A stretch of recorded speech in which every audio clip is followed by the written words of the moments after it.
Subscribe कीजिए मेरे YouTube channel Sobia ji health and beauty tips को और बेल आइकन पर क्लिक करें हमारी लेटेस्ट वीडियो सबसे पहले देखने के लिए। वीना मलिक ने अपने शोहर से खुला ली या नहीं, हकीकत सामने आ गई। वीना मलिक ने आमिर लियाकत शो में इजहार ख्याल करते हुए कहा कि मैंने बतौर एक आर्टिस्ट दूसरों के लिए मिसाल बनने की कोशिश की और हर वो कुर्बानी दी जो मुमकिन थी, लेकिन इस शादी का इंजाम जुदाई पर हुआ। तफसीलात के मुताबिक वीना मलिक को पाकिस्तान की मुनफरिद अदाकारा होने का एजाज़ हासिल है। उन्होंने पाकिस्तान के अलावा बॉलीवुड में भी अपने काम से अपनी पहचान पाई, मॉडलिंग भी की और होस्टिंग के शोबे में अपना नाम बनाया। अपने कैरियर के अरूज पर वीना मलिक ने सब कुछ छोड़कर दुबई के बिजनेसमैन असद खटक से शादी कर ली। इब्तदाई दिनों में दोनों का रिश्ता कामयाबी से चल रहा था, लेकिन फिर हालात तब्दील हो गए और वीना मलिक और असद खटक में नाचाकी की खबरें मीडिया की जीनत बनने लगी।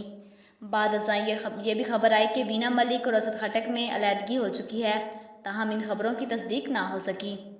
ताज़ा तरीन इत्तलात के मुताबिक वीना मलिक ने अपने शोहर से खुला ली या नहीं, हकीकत सामने आ गई।